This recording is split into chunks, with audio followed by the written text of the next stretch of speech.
الله وبركاته نحمده ونستعينه ونستغفره ونعوذ بالله من شرور أنفسنا ومن سيئات أعمالنا من يهده الله فلا مضل له ومن يضلل فلا هادي له وأشهد أن لا إله إلا الله وحده لا شريك له وأشهد أن محمدا عبده ورسوله اللهم صل وسلم وبارك على نبينا محمد وعلى آله وأصحابه ومن تبعهم بإحسان إلى يوم الدين أما بعد.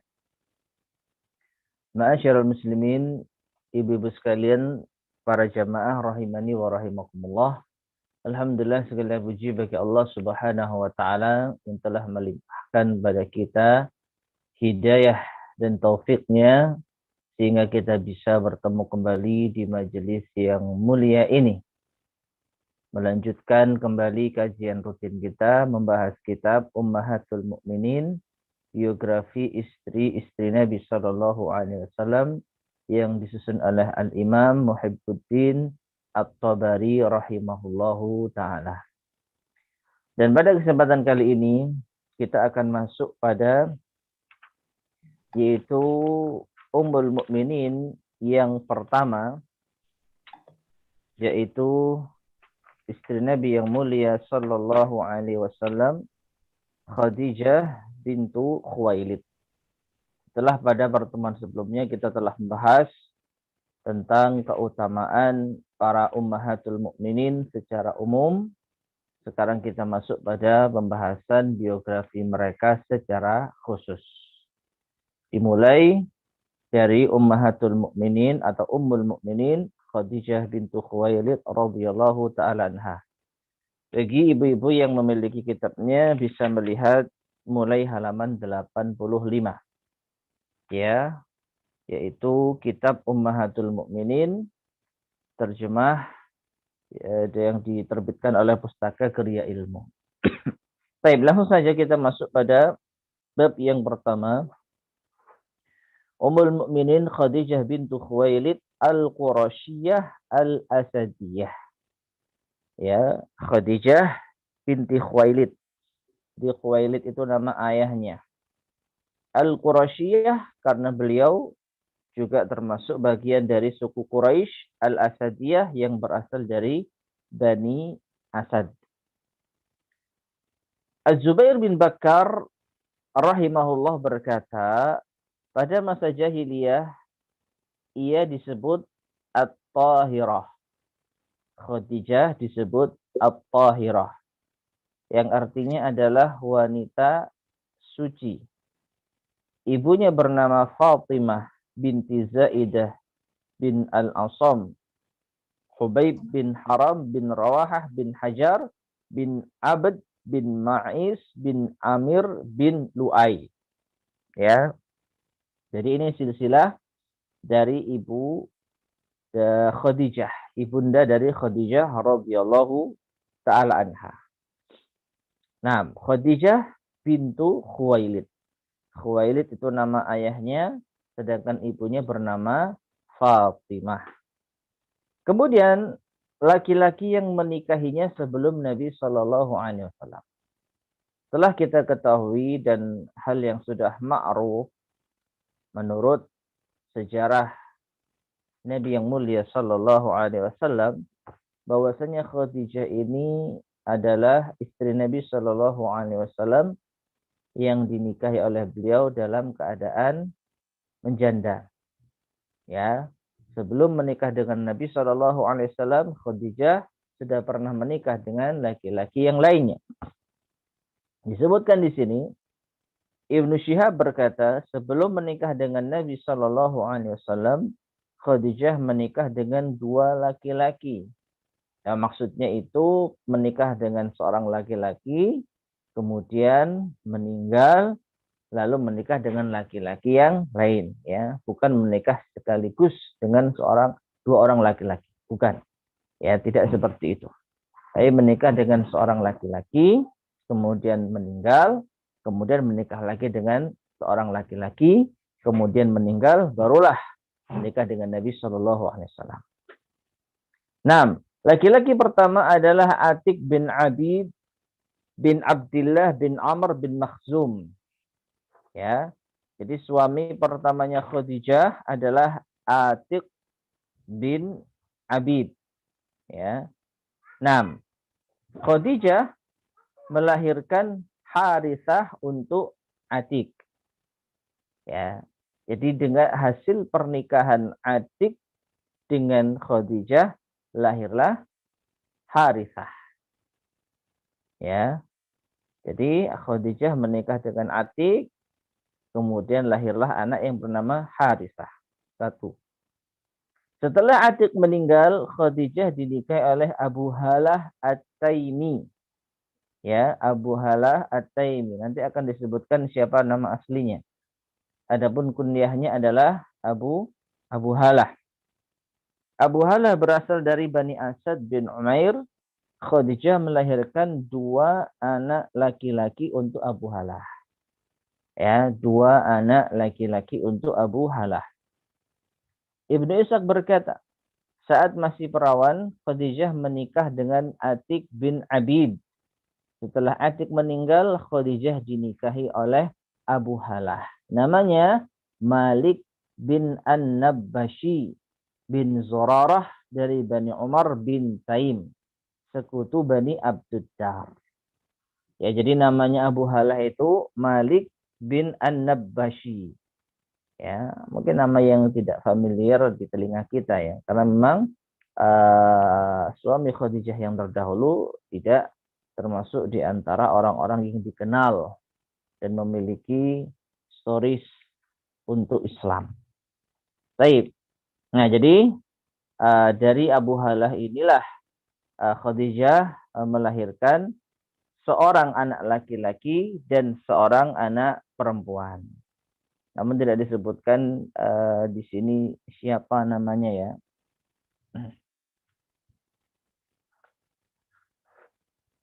Nah, saya sebutkan nama dua anak Khadijah dari Abu Halah. Allahu a'lam. Nah, setelah Abu Halah meninggal, Khadijah dinikahi oleh Rasulullah Shallallahu Alaihi Wasallam. Nah, jadi kesimpulannya, Ibu Sekalian rahimani wa rahimakumullah, sebelum menikah dengan Rasulullah Shallallahu Alaihi Wasallam, Khadijah sudah pernah dua kali menikah. Yang pertama dengan Atik, lalu memiliki anak Harithah, yang kedua dengan Abu Halah, lalu memiliki dua anak, satu laki-laki dan perempuan. Ya, jadi ketika menikah dengan Rasulullah SAW, Khadijah dalam posisi memiliki 3 anak. Baik.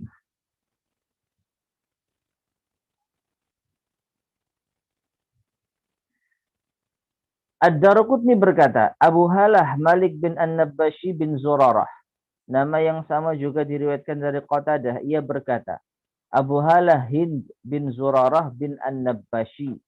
Khadijah kemudian melahirkan untuknya Hind bin Hind. Ya. Nah, jadi ada sejarah yang atau ahli sejarah yang menyebutkan nama putra dari Khadijah dari Abu Halah adalah Hind bin Hind. Ya. Nah,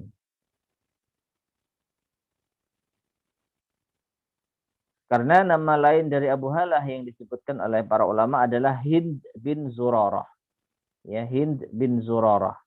Ya, nama-nama yang memang tidak terlalu berpengaruh ya. Jadi para ahli sejarah dahulu itu tidak bisa menyebutkan secara tepat siapa namanya Abu Halah. Ada yang mengatakan Malik bin An-Nabbashi, ada yang mengatakan Hind bin Zurarah baru bin An-Nabbashi.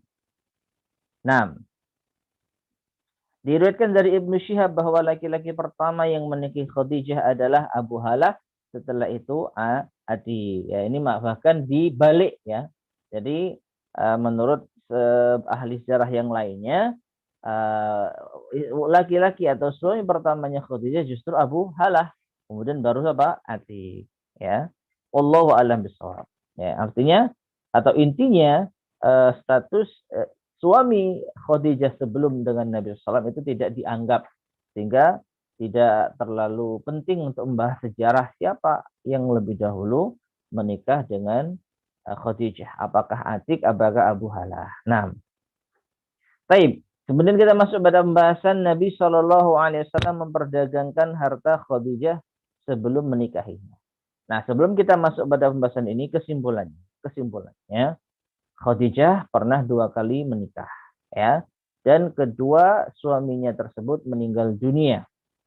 Jadi Nabi Shallallahu Alaihi Wasallam menikahi Khadijah dalam keadaan janda, secara sah, ya. Jadi Khadijah tidak sedang memiliki suami saat itu, lalu dinikahi oleh Rasulullah Shallallahu Alaihi Wasallam. Nah, bagaimana kisah pernikahan Nabi Shallallahu Alaihi Wasallam dengan Khadijah? Disebutkan di sini. Muhammad ibnu Ishaq menuturkan, Khadijah radhiyallahu anha adalah seorang saudagar wanita yang memiliki kemuliaan dan harta. Ia mempekerjakan sejumlah laki-laki untuk memperdagangkan harta miliknya dengan memberi mereka imbalan. Suku Quraisy sendiri adalah kaum pedagang. Ketika mendengar kejujuran bertutur kata, besarnya amanah dan kemuliaan akhlak Rasulullah sallallahu alaihi wasallam, Khadijah mengirim utusan untuk menemui beliau.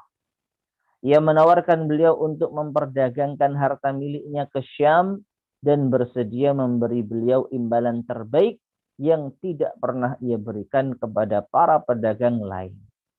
Beliau tidak sendiri, tapi akan ditemani budak milik Khadijah bernama Maisarah. Maisarah ini nama laki-laki ya, bukan wanita. Ya, Rasulullah Shallallahu Alaihi Wasallam menerima tawaran Khadijah ini. Beliau kemudian pergi membawa harta milik Khadijah dengan ditemani budak miliknya Maisarah hingga tiba di negeri Syam. Ya, jadi ini awalnya ya, jamaah sekalian rahimani wa rahimakumullah. Nabi Shallallahu Alaihi Wasallam sebelum diangkat menjadi nabi. Perhatikan ya, Nabi kita sebelum diangkat menjadi nabi yang usianya saat itu 25 tahun, itu sudah dikenal oleh orang-orang Quraisy sebagai laki-laki yang amanah, laki-laki yang jujur, laki-laki yang berakhlak mulia. Oleh karena itu, Khadijah tertarik untuk apa? Mengamanahkan hartanya untuk diperdagangkan di negeri Syam. Ya, dan sudah menjadi kebiasaan orang-orang Quraisy untuk berdagang. Termasuk diantaranya Khadijah. Tapi karena Khadijah ini seorang wanita yang memiliki harta, maka dia tidak berangkat sendiri. Cukup dia serahkan hartanya kepada para lelaki yang bisa diajak kerjasama. Setelah itu dia akan mendapatkan hasil, ya, bagi hasil. Nah, kurang lebih seperti itu. Nah, tibalah Khadijah mengetahui kabar tentang seorang laki-laki, seorang pemuda yang amanah. Maka Khadijah pun menawarkan kepada beliau Shallallahu Alaihi Wasallam, bagaimana jika sekiranya beliau berkenan untuk memperdagangkan harta Khadijah. Ya, nanti akan diberi imbalan yang belum pernah diberikan kepada seorang pun sebelumnya. Ya. Ini menunjukkan Khadijah sudah biasa berdagang dengan para lelaki yang akan membawa dagangannya. Namun untuk kali ini Khadijah menjanjikan yaitu keuntungan yang tidak biasa. Dan Nabi Shallallahu Alaihi Wasallam menerima tawaran tersebut. Akhirnya Nabi Shallallahu Alaihi Wasallam berangkat bersama Maisarah, yaitu budaknya Khadijah. Bagaimanapun juga Khadijah butuh orang dalam, ya, yang nanti akan memberikan kabar informasi tentang kegiatan Nabi kita yang mulia Muhammad Sallallahu Alaihi Wasallam. Namun yang jelas saat itu beliau masih belum diangkat menjadi nabi. Ya, Nabi kita Muhammad Sallallahu Alaihi Wasallam masih berusia 25 tahun. Baik. Kemudian Rasulullah Shallallahu Alaihi Wasallam istirahat di bawah naungan sebuah pohon. Jadi ketika perjalanan di negeri Syam tersebut tiba pada suatu kondisi, suatu keadaan Rasulullah Shallallahu Alaihi Wasallam istirahat di bawah naungan sebuah pohon di dekat biara seorang rahib. Ya, di atas biara si rahib melihat Maisarah, lalu bertanya kepadanya, siapa laki-laki yang istirahat di bawah pohon itu? Maisarah berkata, dia orang Quraisy dari penduduk tanah haram. Ya, si rahib kemudian berkata kepadanya, tidak ada seorang pun yang istirahat di bawah pohon itu kecuali seorang nabi. Ya, berarti kan ibu sekalian rahimani wa rahimakumullah, rahib yang merupakan pemuka agama yang ada di negeri Syam itu sebenarnya sudah mengetahui bahwasanya Muhammad ini kelak akan menjadi seorang nabi. Karena mereka adalah kaum ahli kitab. Mereka tahu ciri-ciri Nabi di dalam kitab-kitab mereka. Sehingga ketika Nabi Shallallahu Alaihi Wasallam duduk di pohon tersebut, rahib tersebut mengatakan kepada Maisarah tentang akan diutusnya seorang Nabi. Dan benarlah apa yang dikatakan rahib tersebut. Tidak lama setelah itu, 5 tahun setelahnya, Nabi kita Muhammad Shallallahu Alaihi Wasallam resmi diangkat menjadi seorang Nabi. Baik, kemudian Rasulullah Shallallahu Alaihi Wasallam kemudian menjual barang dagangan yang beliau bawa, lalu membeli barang-barang yang ingin beliau beli. Setelah itu pulang ke Mekah bersama Maisarah. Jadi jual belinya itu membawa barang dari Mekah, ya, lalu sampai di sana dijual, sampai di negeri Syam dijual. Setelah hasilnya setelah mendapatkan hasil dari jualan, uang itu digunakan untuk membeli barang, ya, bahasa kita kulaan. Yang nanti barang itu kembali akan dijual di kota Mekah sehingga dapat keuntungan lagi. Jadi seperti itu ya. Jadi jualannya tidak hanya sekali saja, tapi 2 kali. Dua kali ya. Sekali jalan dapat 2 keuntungan, kan begitu. Ya, berangkat dari Mekah bawa dagangan sampai di negeri Syam, dagangannya laku, dapat uang, lalu diberikan barang yang ada di negeri Syam.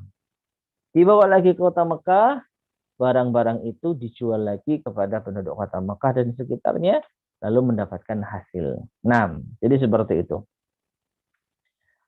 Nah, Maisarah seperti yang dituturkan orang-orang selalu melihat 2 malaikat menaungi beliau dari sinar matahari dikala panas sangat terik ketika beliau berjalan menunggangi unta. Ya, mungkin termasuk di antara pertanda ya bahwasanya beliau kelak akan menjadi seorang nabi. Karena senantiasa dinaungi oleh malaikat ketika berjalan di bawah terik panas. Begitu tiba di Mekah menemui Khadijah dengan membawa harta benda milik Khadijah. Beliau menjual barang-barang yang beliau bawa hingga mendapat keuntungan 2 kali lipat dari harga barang atau hampir 2 kali lipatnya. Jadi untung ya, perjalanan dagang ini menghasilkan untung, menghasilkan laba 2 kali lipat atau mendekatinya. Maisarah menuturkan kata-kata si rahib kepada Khadijah. Juga naungan 2 malaikat yang ia lihat. Khadijah akhirnya menemui Rasulullah Shallallahu Alaihi Wasallam dan berkata kepada beliau seperti yang disebutkan para ahli sejarah. Wahai sepupuku, ya, jadi Rasulullah itu dipanggil sepupu oleh Khadijah. Wahai sepupuku, aku berminat kepadamu karena ikatan kekerabatanmu denganku. Kemuliaanmu di tengah kaummu. Engkau yang terbaik di antara mereka. Engkau orang terpercaya di antara mereka. Engkau berakhlak baik dan jujur dalam bertutur kata. Setelah itu Khadijah menawarkan diri kepada beliau. Ya. Jadi dalam riwayat ini disebutkan Khadijah lah yang menawarkan dirinya untuk dinikahi oleh Rasulullah Sallallahu Alaihi Wasallam. Setelah itu Khadijah menawarkan diri kepada beliau. Khadijah sendiri merupakan wanita tegas, cerdas, dan mulia. Saat itu ia adalah wanita Quraisy dengan nasab terbaik, paling besar kemuliaannya, dan paling banyak hartanya. Setiap laki-laki kaumnya berhasrat untuk mendapatkan Khadijah, karena semua alasan ini andai saja mereka bisa. Taib. Jadi masyaallah muslimin ibu sekalian rahimani wa rahimakumullah. Khadijah seorang wanita janda tetapi memiliki daya pikat yang luar biasa. Ya, tidak ada seorang pun dari pemuka Quraisy ingin untuk menikahi, melainkan ingin untuk menikahi dengan Khadijah. Tapi Khadijah tidak bersedia. Ya, Khadijah tidak bersedia. Kondisinya Khadijah saat itu apa? Wanita yang memiliki nasab yang mulia, ya, nasab yang terbaik, cerdas, memiliki harta. Ya, sosok sempurnanya seorang wanita di kala itu. Ya, sehingga tidak ada seorang pun dari pemuka Quraisy melainkan mereka ingin untuk menikah dengan Khadijah. Namun Khadijah tidak bersedia. Barulah saat Khadijah melihat Rasulullah SAW, berdasarkan dengan cerita dari Maisarah, bagaimana amanahnya Nabi SAW, bagaimana mulianya akhlak Nabi, sekaligus mendapatkan keuntungan dari perdagangan tersebut, maka Khadijah menawarkan dirinya sendiri. Jadi istilahnya yang nembak dulu itu Khadijah. Ya, kalau kita pakai istilah anak zaman sekarang gitu ya, yang nembak, ya, yang menyatakan suka pertama kali adalah Khadijah. Jadi tidak tercela, ya, tidaklah tercela. 6. Setelah Khadijah menyampaikan keinginannya kepada Rasulullah SAW, beliau menyampaikan hal itu kepada paman-pamannya. Maaf, ini disebutkan di dalam di dalam terjemah paman-paman Khadijah. Ini keliru ya. Ini keliru. Yang benar adalah kepada paman-pamannya, paman-paman Nabi Shallallahu alaihi wasallam. Di halaman 88, barangkali ibu-ibu ada yang memiliki kitabnya.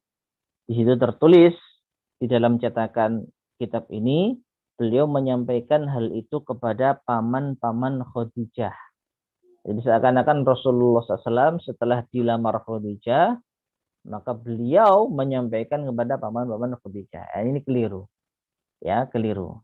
Karena teks aslinya itu adalah li'a'mamji.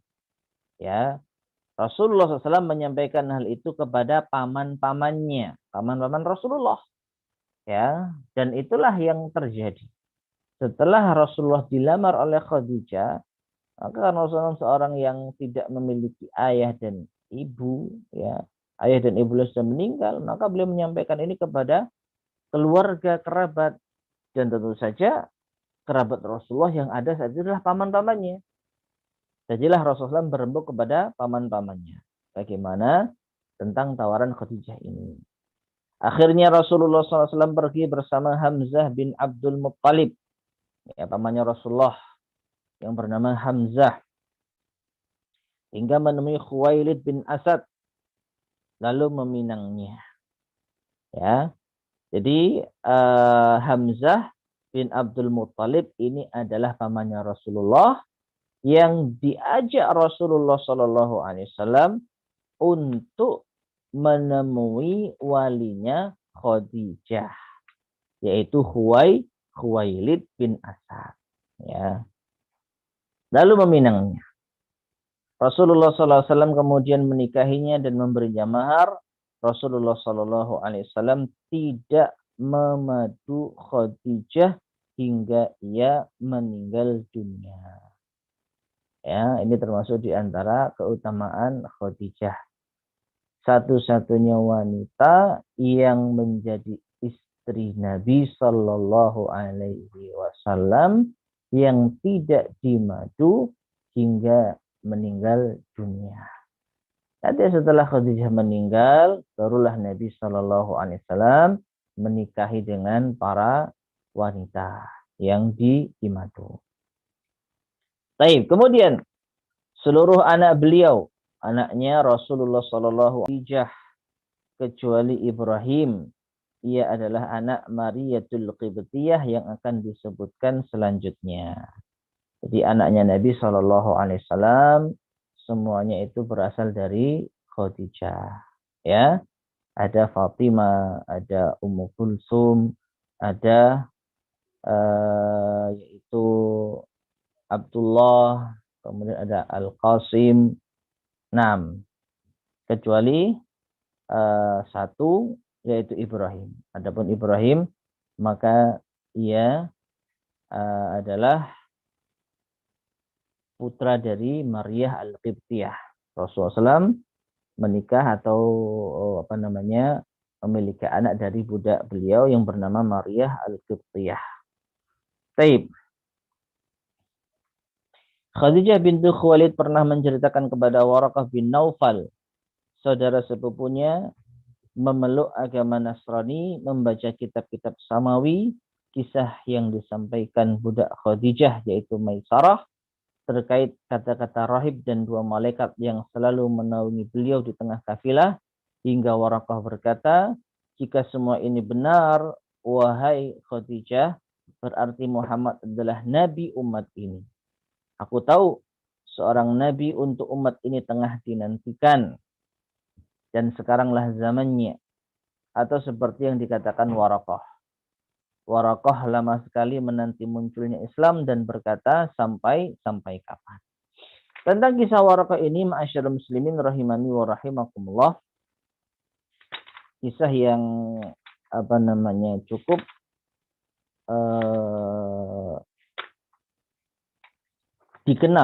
cukup dikenal di kalangan para ahli sejarah, ya. Nanti nggak disebutkan lagi kalau nggak salah. Saya tidak sebutkan ya. Jadi kisahnya adalah ketika Nabi Shallallahu Alaihi Wasallam menerima wahyu di Gua Hira, di sana seperti yang telah kita ketahui, beliau didatangi malaikat Jibril yang berwujud laki-laki besar, lalu memeluk beliau dengan erat hingga Nabi sesak napas, tidak bisa bernafas. Ya, 3 kali Nabi SAW dipeluk dengan sangat keras hingga akhirnya beliau SAW ketakutan. Seraya mendengarkan ayat yang pertama kali diturunkan Allah Subhanahu wa taala, Iqra bismi rabbikal ladzi khalaq, khalaqal insana min 'alaq, Iqra wa rabbukal akram alladzi 'allama bil qalam, alladzi 'allama ma lam ya'lam. Ya, 5 ayat pertama dalam surat Al-Alaq. Setelah itu Rasulullah pulang dalam keadaan gemetar, dalam kondisi takut yang luar biasa. Lalu diceritakan kepada Khadijah tentang keadaan yang dihadapi oleh Rasulullah SAW. Setelah itu Khadijah perlahan menghibur beliau, menenangkan beliau, lalu mengajak beliau untuk mendatangi sepupunya Khadijah yang bernama Waraqah bin Naufal. Dan Waraqah bin Naufal ini adalah seorang Nasrani. Waraqah bin Naufal ini adalah seorang Nasrani yang beragama Nasara. Ya. Nah, ketika Waraqah bin Naufal ini mendengar cerita yang disampaikan oleh Rasulullah SAW, maka Waraqah mengatakan, hadan namus, ya, ini adalah namus yang diturunkan kepada Nabi Musa alaihissalam. Ini adalah namus yang diutus kepada Nabi Musa alaihissalam. Maksudnya siapa? Malaikat Jibril. Jadi malaikat Jibril itu menurut ahli kitab namanya namus. Ya, yang pernah diutus kepada Nabi Musa alaihissalam. Nah, kemudian Waraqah menyebutkan, ya, seandainya aku memiliki usia yang panjang, tentu aku akan membelamu wahai Muhammad tatkala kaummu mengusirmu. Ya, jadi Waraqah itu sudah memiliki pengetahuan bahwa nanti suatu ketika Nabi kita Muhammad sallallahu alaihi wasallam akan diusir. Ya, maka Nabi kaget. Awa mukhrijiyahum, apakah mereka akan mengusirku? Serius? Ya, Nabi selama ini dikenal sebagai seorang yang jujur, amanah, terpercaya. Orang yang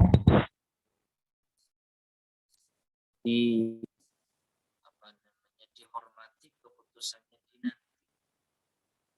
Seperti bisa renovasi Ka'bah. Bisa yang benar. Suaranya jadi kecil ya Ustadz? Kecil. Suaranya kecil. Jadi kecil suaranya Ustadz. Ya, ada perubahan ini. Yang lain bagaimana ini?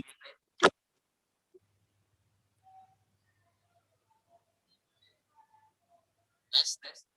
Ibu-ibu, jelas suara Ustadz? Di saya kecil suara Ustadz. Tadi jelas Ustadz, tiba-tiba aja ini, baru aja. Sekarang gimana sekarang? Masih kecil? Iya, Bu Wiwit kecil juga di sini, Bu Wiwit. Oh, sama Ustadz. Makasih Bu Manan. Sama-sama. Mungkin headsetnya Ustadz, headsetnya yang ke laptopnya mungkin Ustadz. Ya mungkin goyang atau posisinya kurang pas atau? Belum. Masih kecil Ustadz.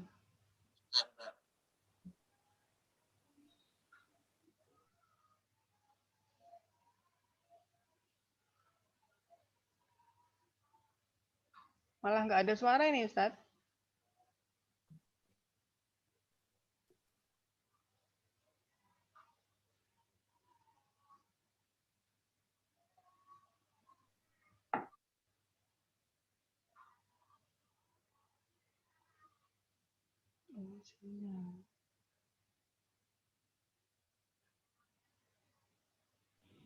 Bagaimana? Sudah Ustadz, alhamdulillah. Sudah? Sudah. Sudah normal ya? Sudah normal insya Allah. Baik. Dilanjut, Ustadz. Ya.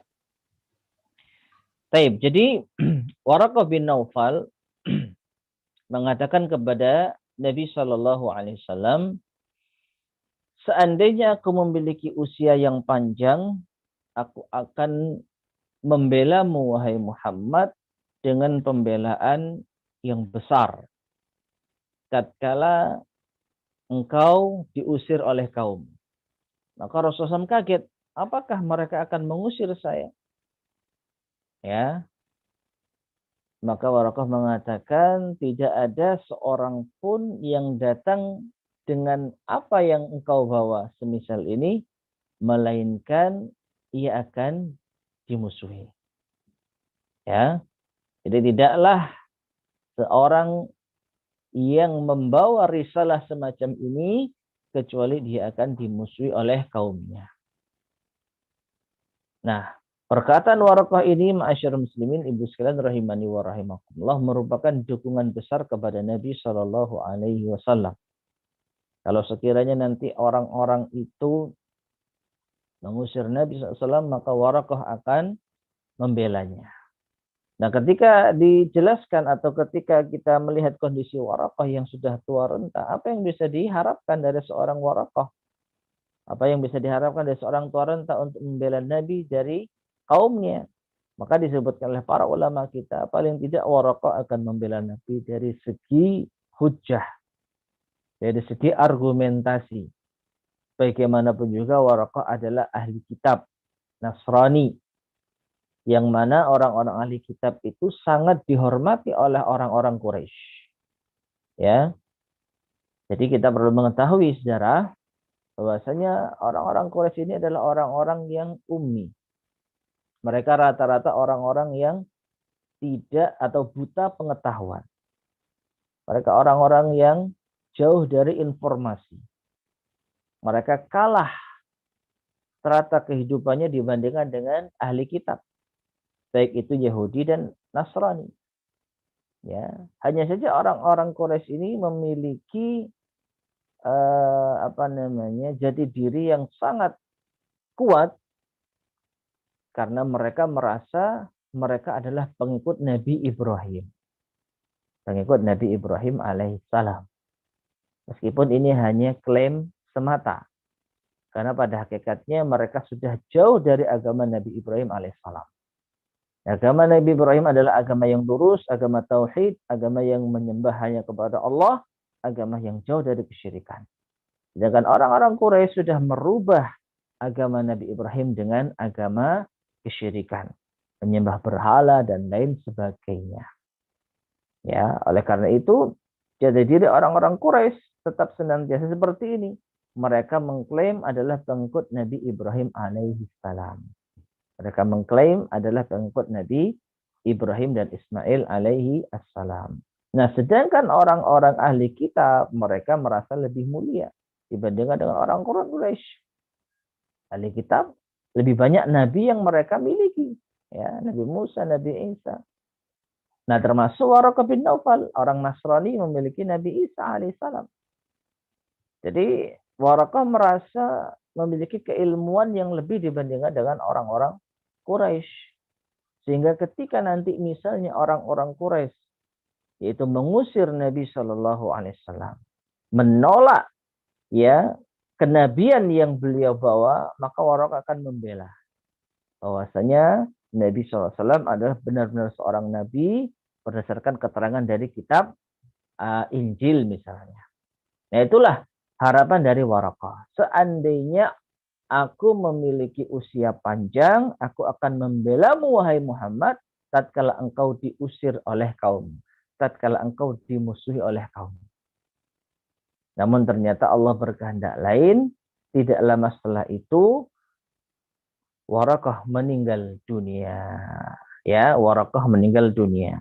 Dan sebagian ulama menyebutkan Waraqah itu meninggal dalam keadaan muslim. Dalam keadaan muslim. Atau minimalnya dalam keadaan Nasrani yang masih taat. Nasrani yang masih mengikuti Nabi Isa alaihissalam. Karena apa? Ketika ia mendapatkan ciri-ciri kenabian ada pada Rasulullah Muhammad Sallallahu Alaihi Wasallam, dia beriman. Nah, ini ciri-ciri pengikut Nabi Isa yang masih murni.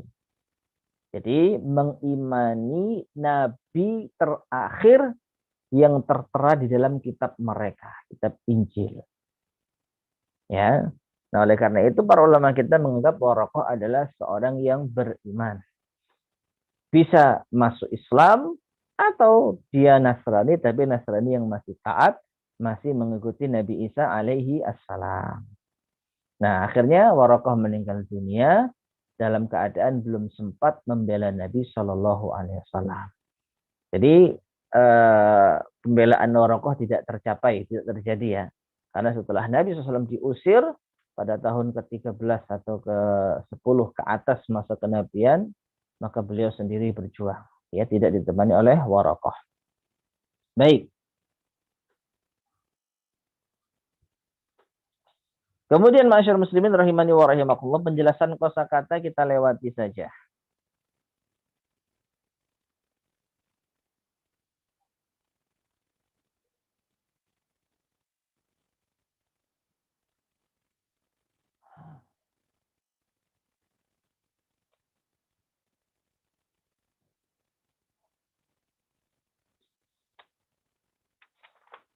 Pernikahan dengan Khadijah, jadi sudah sampaikan, kita nggak usah membaca lagi karena ini sama saja ya.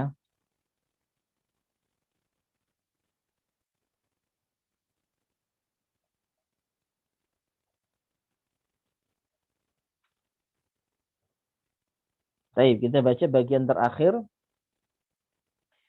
di halaman 92. Abu Umar berkata, para ahli sejarah tidak berbeda pendapat bahwa sebelum kenabian Rasulullah Shallallahu Alaihi Wasallam hanya menikahi Khadijah saja. Nabi Shallallahu Alaihi Wasallam tidak memadu Khadijah hingga ia wafat. Saat menikah dengan Rasulullah Shallallahu Alaihi Wasallam, Khadijah berusia 40 tahun. Khadijah tinggal bersama Nabi Shallallahu Alaihi Wasallam selama 24 tahun. Khadijah meninggal dalam usia 61 tahun. Ada yang mengatakan 65 tahun. Dan inilah pendapat mayoritas ahli sejarah. Para ahli sejarah bersepakat bahwa seluruh anak-anak Nabi Shallallahu Alaihi Wasallam berasal dari Khadijah kecuali Ibrahim, seperti yang sudah kami tegaskan dalam Manaqib Zawil Qurba. Baik.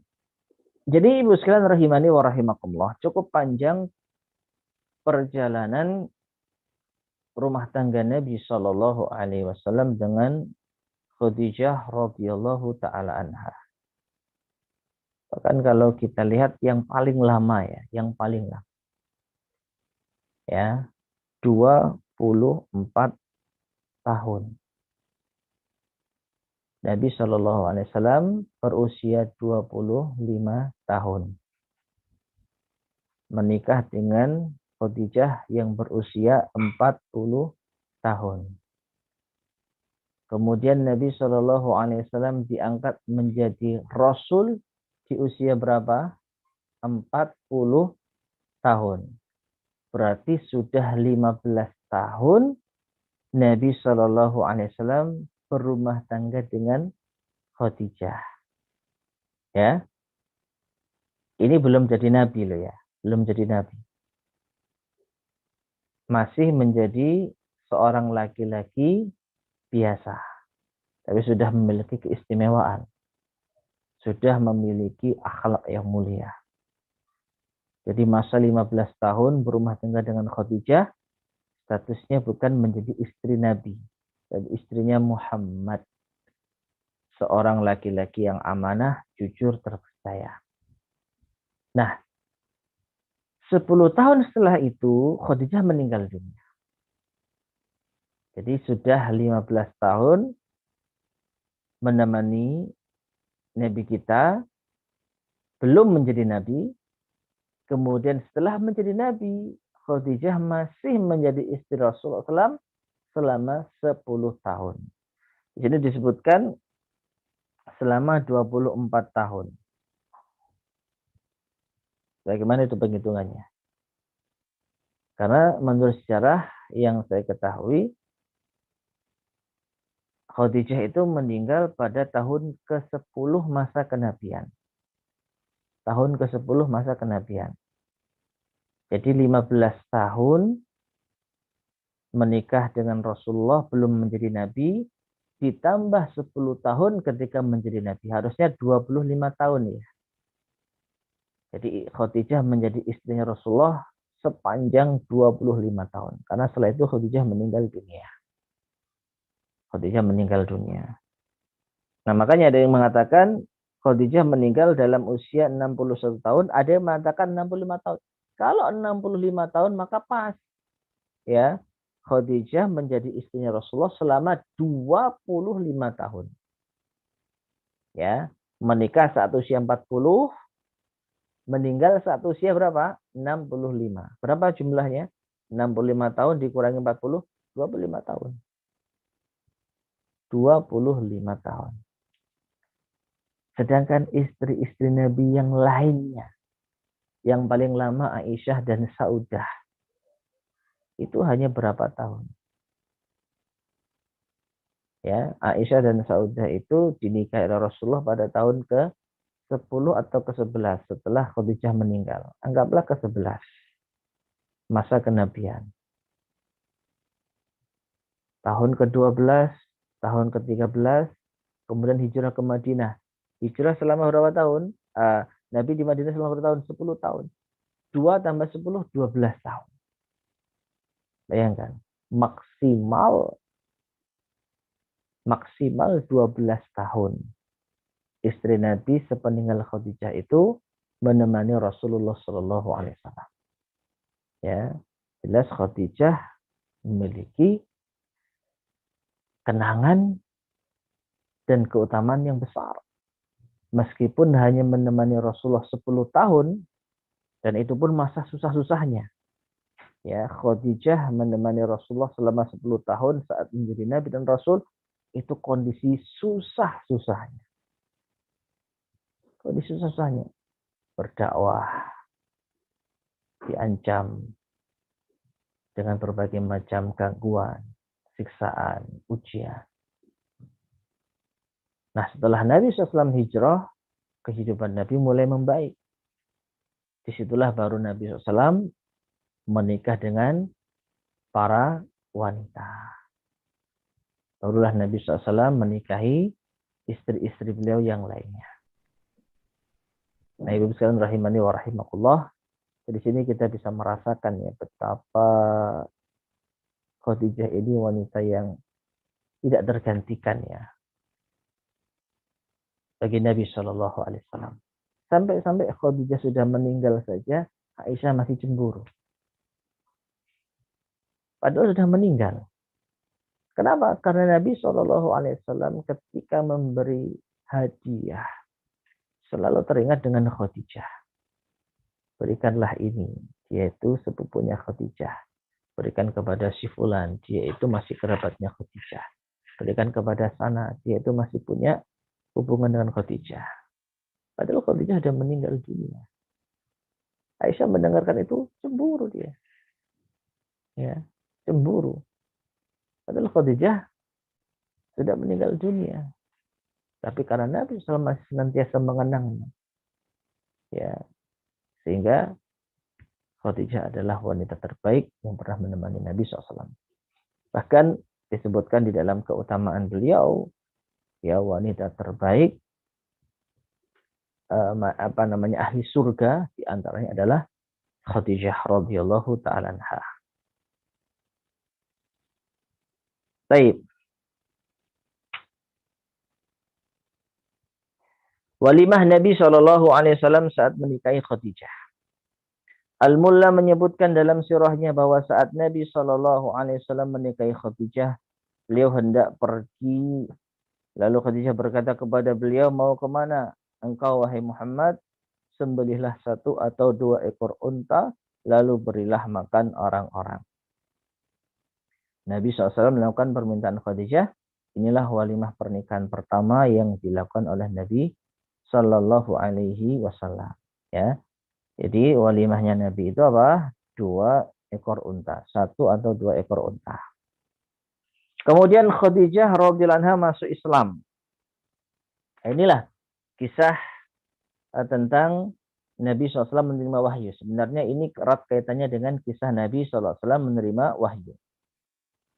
Diriwayatkan dari Az-Zuhri, ia berkata, Khadijah adalah orang pertama yang beriman kepada Rasulullah SAW, baik dari kalangan kaum wanita maupun laki-laki. Kalau kita bicara siapakah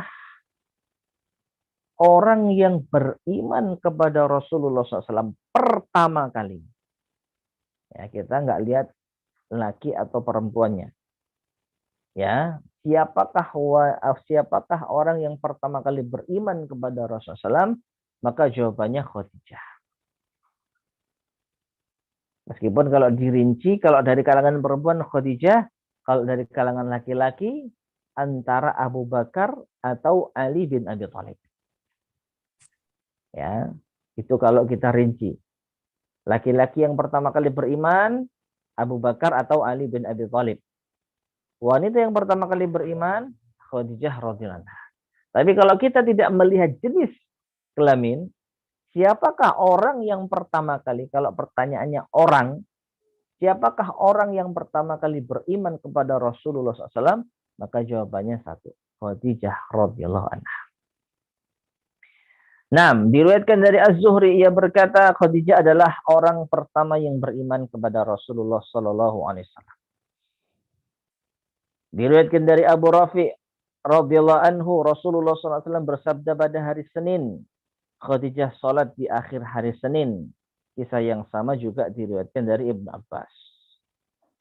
Ibnu Ishaq berkata, Khadijah binti Khuwailid adalah orang pertama yang beriman kepada Allah dan Rasulnya, percaya kepada Muhammad SAW terkait agama yang beliau sampaikan. Khadijah membantu beliau mengemban urusan agama. Ini semua dituturkan oleh Abu Umar. Diriwayatkan dari Al-Hakam bin Utaibah, ia berkata, Khadijah adalah orang pertama yang beriman dan Ali adalah orang pertama yang sholat menghadap kiblat. Diriwayatkan oleh Al-Hafiz As-Salafi.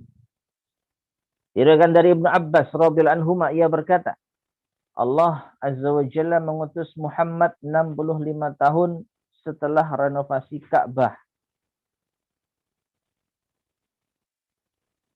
Wallahu a'lam bishawab. Renovasi Ka'bah ini sebenarnya terjadi saat Nabi berusia 35 tahun. Itu setahu saya. Kisahnya panjang ya. Jadi Ka'bah itu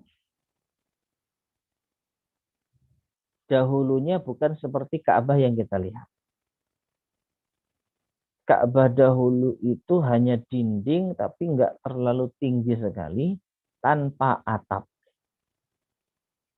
Dan pondasinya itu menyatu dengan bangunannya termasuk Hijr Ismail. Ya, Ibu tahu ya Hijr Ismail, setengah lingkaran yang ada di sisi Ka'bah yang berbentuk bangunan setengah bangunan ya, yang tidak tinggi seperti Ka'bah. Di zaman dahulu Ka'bah itu menyatu dengan Hijr Ismail, jadi satu. Jadi bukan kotak saja, kotak kemudian ada setengah lingkaran. Tanpa atap. Sejak zaman Nabi Ibrahim dan Nabi Ismail yang bangun. Namun pada suatu kondisi ketika Nabi berusia 35 tahun. Belum menjadi Nabi tentu saja ya. Ya, Rasulullah Muhammad berusia 35 tahun. Terjadilah renovasi Ka'bah. Yang saat itu orang-orang Quraisy bersepakat untuk membangun ulang Ka'bah. Karena Ka'bah sudah mengalami keropos. Ya. Ada alasan-alasan yang disebutkan oleh ahli sejarah. Di antaranya banyak harta benda itu hilang, dicuri. Karena Ka'bah itu nggak punya atap, jadi harta bendanya orang Quraisy itu disimpan di dalam Ka'bah, tapi tanpa atap. Otomatis mudah untuk dicuri. Banyak harta benda hilang. Makanya perlu untuk dibangun ulang. Belum lagi ketika pernah dulu diserang oleh pasukan berkuda. Jadi dinding-dinding Ka'bah mulai keropos. Karena serangan musuh dahulu kala. Belum lagi pernah Mekah mengalami banjir bandang sehingga menjadikan bangunan Ka'bah itu juga tergerus. Yang ini semua menjadi alasan orang-orang Quraisy untuk merenovasi Ka'bah. Akhirnya Ka'bah dihancurkan, dirobohkan, lalu dibangun ulang. Namun ketika membangun ulang ini, Hijr Ismail tidak ikut ditinggikan. Jadilah Ka'bah ini seperti yang kita lihat sekarang. Ya, bentuknya kotak, kemudian menyisakan setengah lingkaran di sisinya. Nah, Nabi SAW pernah berkata kepada Aisyah radhiyallahu anha ketika beliau menaklukkan kota Mekah, seandainya bukan khawatir kaummu baru masuk Islam, aku akan membangun ulang Ka'bah dan aku akan menjadikan pondasi seperti yang dahulu dibangun oleh Nabi Ibrahim dan Nabi Ismail alaihissalam. Maqala Nabi SAW. Ya, jadi sebenarnya Nabi SAW ada keinginan untuk membangun Ka'bah, merenovasi Ka'bah seperti bangunan aslinya, tapi nggak kesampaian. Keburu beliau sudah meninggal dunia dan juga karena khawatir terjadinya pergolakan. Ya, baru direnovasi, kemudian setelah dikuasai oleh umat Islam, kok dirubah lagi. Akhirnya Ka'bah yang ada yang kita lihat sekarang ini. Oleh karena itu, ma'asyiral muslimin rahimani wa rahimakumullah, pengaruh Ka'bah yang asli masih dipakai oleh syariat Islam sampai saat ini. Apa itu?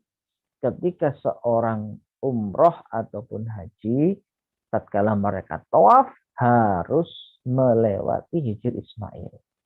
Baru dianggap satu putaran. Kalau ada seorang yang tawaf lewat di sela-sela Ka'bah dan Hijr Ismail, ya tidak melewati Hijr Ismail setengah lingkaran itu, maka dia belum sah melewati satu putaran. Ya. Jadi bangunan Ka'bah yang dahulu itu beda dengan sekarang. Meskipun secara syar'i masih terpakai hingga sekarang. Nah, itu terjadi pada tahun ke-35. Nabi berusia 35 tahun. Karena setelah itu 5 tahun berikutnya Nabi diangkat menjadi Rasul. Maka dari itu ketika di sini disebutkan Ka'bah dibangun atau direnovasi ketika Nabi 65 tahun, yang mengutus Nabi Muhammad setelah 65 tahun renovasi Ka'bah ini, wallahu a'lam bishawab. Ya, saya kurang tahu, yang jelas tahu saya ketika Nabi usianya 35 tahun renovasi Ka'bah dilakukan. Taib. Nubuah kenabian pertama yang Allah perlihatkan kepada beliau berupa mimpi. Hal itu memberatkan beliau. Kebenaran memang berat sementara manusia lemah. Rasulullah SAW menyampaikan hal itu kepada sang istri Khadijah bintu Khuwailid. Ya, artinya ini ketika Nabi sudah menerima wahyu pertama kali, seperti yang tadi saya ceritakan, beliau pulang dari Gua Hira dalam kondisi takut dan mengatakan zammiluni zammiluni, selimutilah aku, selimutilah aku. Maka Allah menjaga Khadijah dari sikap mendustakan. Dia pun berkata, bergembiralah karena Allah tidak memperlakukanmu selain yang baik. Ya. Jadi Nabi SAW pulang dalam kondisi takut dan mengatakan bahwasanya aku telah demikian, termasuk apa? Menerima wahyu tadi. Yaitu mendapatkan 5 ayat pertama dari surat Al-Alaq. Disampaikan ke Khadijah, maka Khadijah percaya. Tidak mendustakan. Tidak mengatakan kamu dusta wahai suami. Tidak. Justru Nabi SAW dihibur, ditenangkan. Ya, tenanglah wahai suamiku, sesungguhnya Allah tidak akan menyanyiakanmu. Dalam sebagian riwayat, sesungguhnya Allah tidak akan mencelakakanmu karena engkau adalah orang yang baik. Nah, Ibnu Abbas berkata, setelah itu Jibril muncul di hadapan beliau saat beliau berada di dataran tinggi Mekah dari arah Gunung Hira. Jibril kemudian meletakkan tangannya di atas kepala beliau dan berkata kepada beliau, jangan takut. Jibril mendudukkan beliau bersamanya di atas sebuah tempat duduk mulia, indah dan menakjubkan. Nabi SAW menuturkan, Jibril mendudukkanku di atas sebuah hamparan seperti selimut yang ada permata dan mutiaranya. Jibril menyampaikan kabar gembira risalah Allah kepada beliau hingga beliau merasa tenang. Setelah itu Jibril berkata kepada beliau, bacalah. Beliau balik bertanya, apa yang aku baca? Jibril berkata, Iqra' bismi rabbikal ladzi khalaq, khalaqal insana min 'alaq, Iqra' wa rabbukal akram. Ya, di sebagian riwayat itu sampai 5 ya. 6 ayat yang kelima. Rasulullah pun menerima risalah-risalah Rabb beliau dan mengikuti apa yang disampaikan oleh Jibril dari Rabb Arsy yang agung. Setelah Allah menuntaskan apa yang dia perintahkan, Rasulullah Shallallahu Alaihi Wasallam pulang ke rumah. Setiap kali menghampiri batu atau pohon itu mengucapkan salam kepada beliau.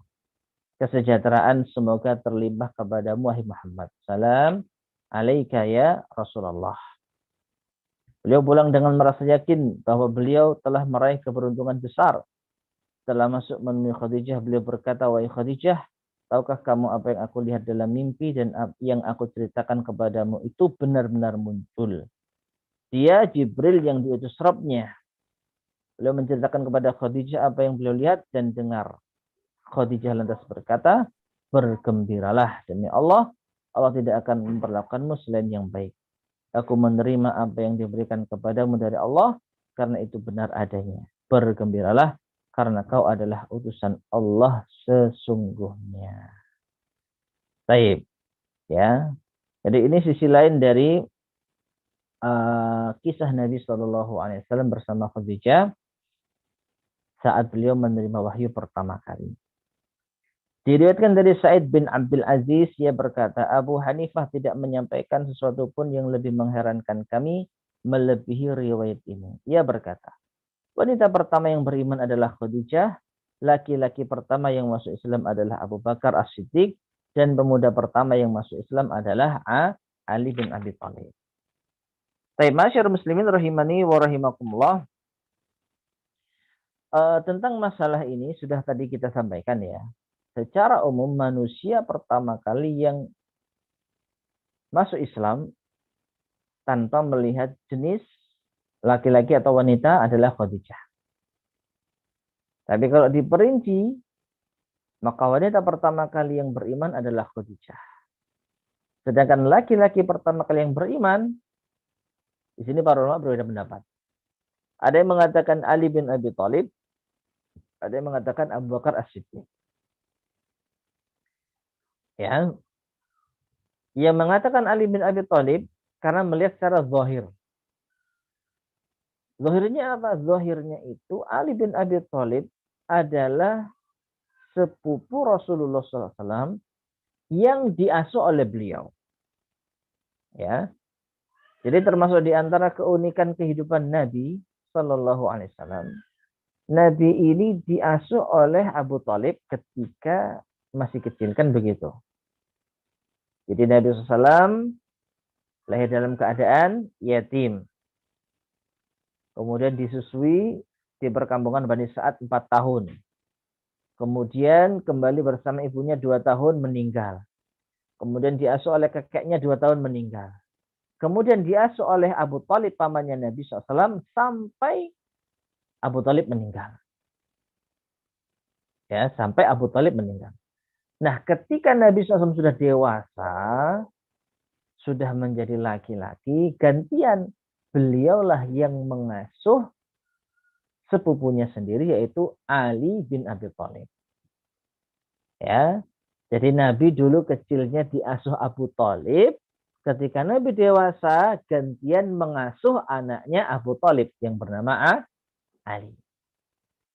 Nah, oleh karena itu, ketika Nabi SAW menerima wahyu, maka secara otomatis orang yang diasuh oleh beliau ya ikut. Dalam hal ini siapa? Ali bin Abi Thalib.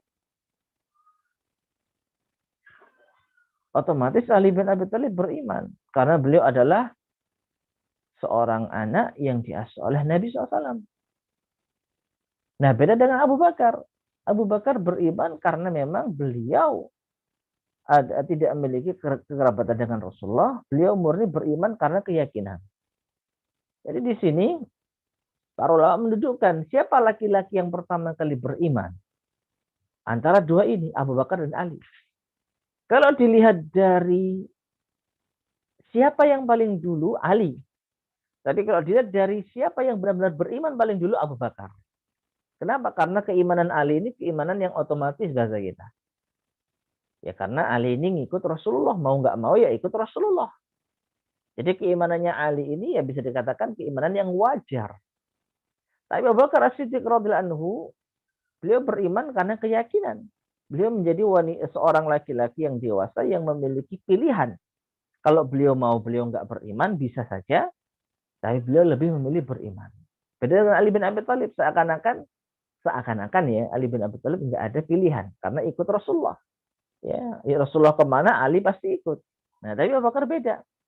Abu Bakar beriman kepada Rasulullah SAW karena keyakinan beliau. Karena memang beliau mendapatkan hidayah dalam hal ini ya karena sudah dewasa. Oleh karena itu, sebagian ulama berpendapat laki-laki pertama kali yang beriman adalah Abu Bakar. Ya, sebagaimana disebutkan di dalam kisah ini. Nah, baik, Ibu sekalian rahimani wa rahimakumullah. Sisi lain dari apa yang terjadi pada Nabi Shallallahu Alaihi Wasallam dengan Khadijah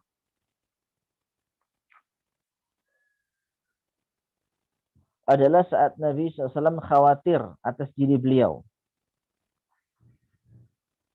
Nah, ini tadi kisah tentang Waraqah ternyata ada ya di halaman 97. Tadi sudah kita sampaikan. Dan ini sudah ada di halaman 97. Kisah yang persis seperti saya sampaikan tadi. Ya. Jadi saat Khadijah mencoba untuk menenangkan Rasulullah SAW karena beliau ketakutan menerima wahyu, maka Rasulullah diajak menemui Waraqah. Ya. Lalu diceritakan apa yang beliau alami, kemudian Waraqah mengatakan dia adalah namus alladzi unzila ala Musa. Ya, yang kamu lihat itu adalah namus, yaitu malaikat Jibril yang telah diturunkan kepada Musa. Nah,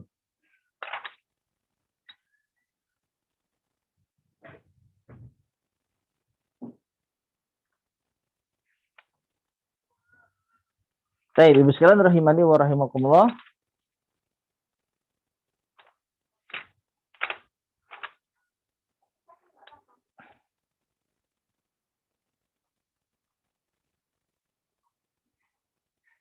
Kita lanjutkan sedikit lagi di halaman 104. Ya, di halaman 104.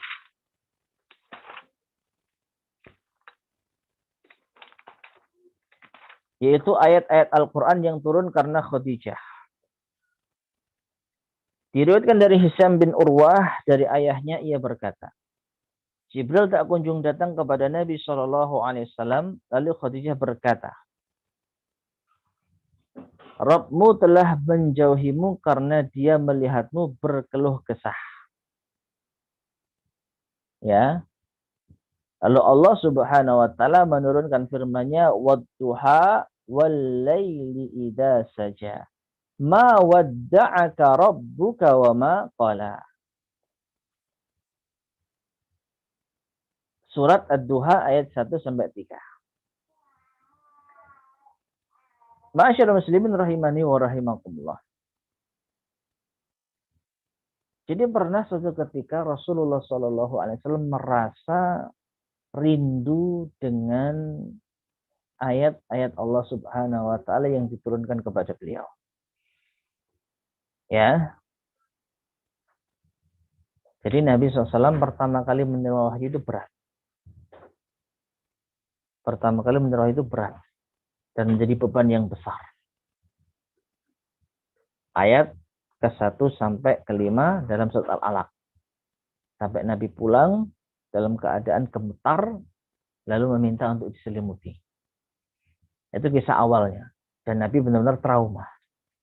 Namun setelah itu Nabi SAW merindu dengan ayat Al-Quran. Nabi sudah merasa siap untuk bertemu dengan Jibril yang kedua kalinya.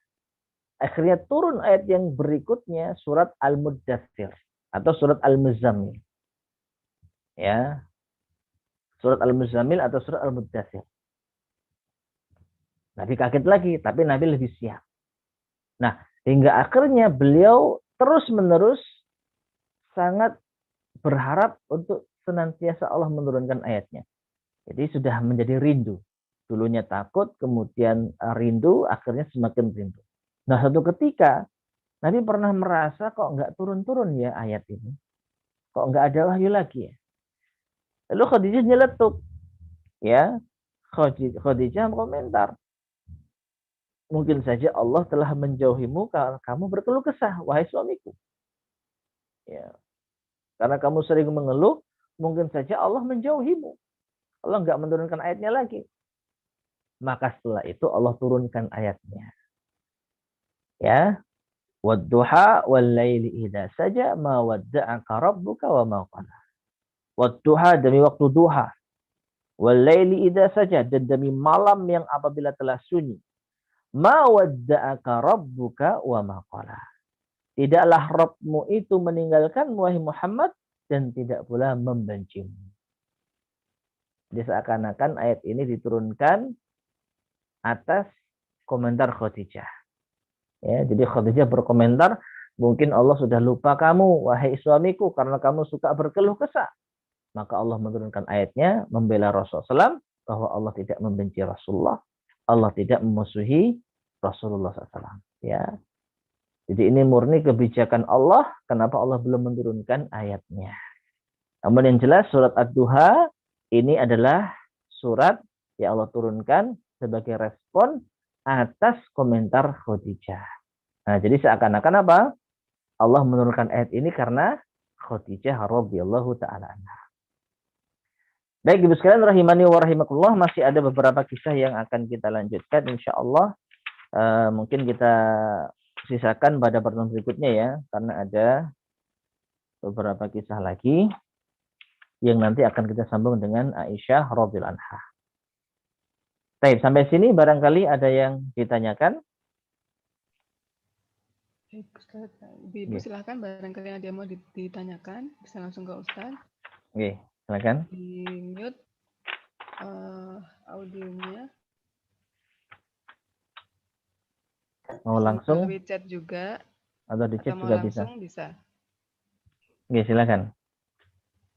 Baik Ustadz, saya ingin bertanya Ustadz tentang profesi Rasulullah. Sebelum Rasulullah menikah, beliau adalah seorang pedagang yang membawa dagangannya Khadijah ke Syam. Lalu setelah menikah, apakah profesi itu tetap dijalankan sampai masa kerasulan atau gimana Ustaz? Baik. Jadi setahu saya Nabi Shallallahu Alaihi Wasallam itu bukan seorang pedagang murni ya. Jadi Nabi Shallallahu Alaihi Wasallam itu menjadi seorang pedagang saat diamanahi barang dagangan. Saat diamanahi barang dagangan. Dan itu oleh Khadijah radhiyallahu taala anha. Ya, oleh Khadijah radhiyallahu anha. Adapun setelah itu, setelah menikah, maka wallahu a'lam bishawab, saya tidak mengetahui ada riwayat bahwa Nabi berdagang lagi. Ya.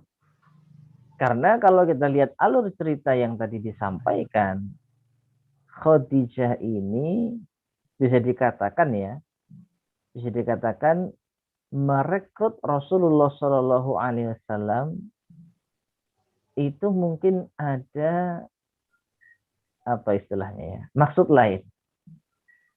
Jadi biasanya Khadijah ini pakai jasa orang lain, kan begitu? Pakai jasa laki-laki yang lain. Ya, namanya saudagar kaya, seorang wanita kaya raya ya berhak milih mau kerjasama dengan siapa saja. Khadijah biasa bekerjasama dengan laki-laki yang lain. Namun karena melihat Rasulullah SAW ini seorang istimewa, maka Khadijah ingin sekali-kali pakai jasanya Rasulullah. Sekaligus melihat bagaimana kepribadian Rasulullah SAW. Yang nantinya ternyata Khadijah ingin menjadi istrinya Nabi. Jadi seakan-akan ya ini apa ya istilahnya ya bukan tuduhan ya, bukan ya modus mungkin gitu ya. Modus yang baik gitu ya. Modus yang baik. Nah, setelah Khadijah menikah dengan Rasulullah, tujuan sudah tercapai. Ngapain dagang lagi gitu. Ngapain suaminya suruh dagang lagi. Nah, jadi setelah itu wallahu a'lam bishawab, kehidupan Nabi SAW kehidupan yang normal, dan Nabi sering kalinya sampai menjadi Nabi Rasul itu menjadi seorang pengembala kambing. Ya. Dengan kesederhanaan beliau, Nabi profesinya itu sebenarnya pengembala kambing. Dan Khadijah tidak ada masalah. Khadijah sudah kaya raya, enggak butuh kekayaan dari Rasulullah. Yang dibutuhkan adalah kejujuran, ya, amanah dan kebaikan akhlaknya. Ya, jadi profesinya Rasulullah itu sebenarnya adalah pengembala kambing. Nah, seperti itu. Wallahu a'lam bishawab. Oke, satu lagi boleh ya Ustadz ya? Ya, monggo. Ini apa namanya semacam keinginan tahu. Pernikahan Rasulullah itu adalah pernikahan antara yang pertama dengan Khadijah pada saat Khadijah berusia 40 tahun dan Rasulullah berusia 25 tahun. Ada selisih usia di mana perempuannya lebih tua, usianya 15 tahun daripada prianya. Apakah waktu itu di Arab itu adalah terbiasa di kalangan kita, misalnya di Indonesia itu tidak lazim. Yang lazimnya adalah laki-laki lebih tua daripada yang wanita. Ini kan ada semacam wanita lebih tua usianya daripada laki-laki, rentangnya lumayan jauh. Apakah itu terbiasa di Arab pada saat itu menjadi hal yang biasa, Ustaz? Allah a'lam bishawab, saya tidak mengetahui secara pasti ya, apakah itu hal yang biasa atau tidak. Saya tidak tahu secara pasti. Namun kalau kita melihat istri-istri Nabi yang lain, tahu saya tidak ada yang lebih tua dari Rasulullah. Ya, setelah Nabi menikah dengan Khadijah, Nabi menikah dengan para wanita yang lain, baik yang gadis cuma satu kan, Aisyah, lainnya janda. Nah, janda-janda yang dinikahi oleh Rasulullah SAW itu semuanya nggak ada yang usianya melebihi Rasulullah SAW. Kecuali Saudah. Saudah saat itu saya lupa usianya. Yang jelas imbang. Tahu saya imbang. Tidak terlalu tua juga. 50 sekian mungkin ya. Yang jelas lebih tua Rasulullah SAW. Tahu saya lebih tua Rasulullah. Atau sama. Atau mungkin selisih sedikit. Ya, karena memang di antara yang paling tua Saudah. Ya, jelas itu. Tapi katakanlah Saudah lebih tua dari Rasulullah. Selisihnya sedikit.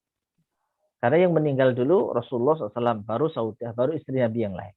Nah, dari sini, anggaplah Saudah lebih tua dari Rasulullah. Berarti dari 9 istri Rasulullah SAW, 7 lebih muda dari Rasulullah, 2 lebih tua dari Rasulullah. Dari sini maka bisa kita katakan sebenarnya budaya di negeri manapun itu sama. Rata-rata laki-laki lebih tua dibandingkan dengan wanita.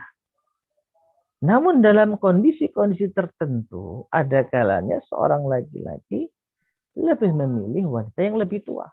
Dan juga ada di negeri kita. Tapi bukan menjadi kebiasaan. Nah, dari sini maka apakah menikah dengan wanita yang lebih tua adalah kebiasaan orang Arab? Saya katakan ya bukan, ya enggak juga. Buktinya Rasulullah nikah dengan wanita yang lebih muda setelah itu. Tapi kenapa kok menikah dengan Khadijah? Karena ada keistimewaan. Sama. Seperti laki-laki di zaman sekarang, kenapa kok lebih memilih yang lebih tua? Ya mungkin saat itu wanita itu istimewa baginya. Tapi rata-rata laki-laki di sini yang milih yang lebih muda. Jadi wallahu a'lam bishawab, saya tidak tahu lebih jauh ya apakah ini menjadi kebiasaan atau tidak. Tapi kalau kita bandingkan dengan istri Nabi yang lain, ya berarti bukan kebiasaan. Kalau itu menjadi kebiasaan, harusnya Nabi menikah dengan yang lebih tua terus. Baru 1 atau 2 yang lebih muda. Tapi nyatanya tidak. Yang dominan yang lebih muda hanya 1, 2 orang yang lebih tua. Itu pun yang lebih tua yang jauh selisihnya cuma 1, Khadijah radhiyallahu anha. Jadi karena keistimewaan, bukan karena kebiasaan. Itu yang saya pahami. Wallahu a'lam. Jazakallahu khair, Ustaz. Amin. Jazakallahu khairan. Ada lagi yang sampaikan, ibu-ibu sekalian? Ada lagi yang mau bertanya, ibu-ibu?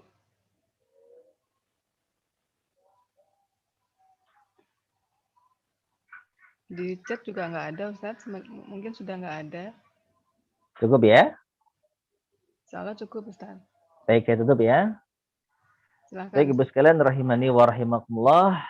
Inilah kajian yang bisa kita sampaikan tentang Ummul Mukminin Khadijah radhiyallahu ta'ala anha. Semoga bisa menginspirasi kita mengambil pelajaran berharga dari kisah beliau, dan insya Allah pada pertemuannya masih akan kita lanjutkan beberapa keutamaan Khadijah radhiyallahu anha. Mungkin yang bisa kita sampaikan, kurang lebihnya saya mohon maaf. Kita akhiri, subhanakallahumma bihamdika asyhadu an la ilaha illa anta astaghfiruka wa atubu ilaik. Walhamdulillahirabbil alamin. Assalamualaikum warahmatullahi wabarakatuh. Waalaikumsalam warahmatullahi wabarakatuh. Jazakallahu khair, Ustaz. Amin. Jazakallahu khairan. Saya tutup kajian kita sore hari ini. Assalamualaikum warahmatullahi wabarakatuh. Waalaikumsalam warahmatullahi wabarakatuh.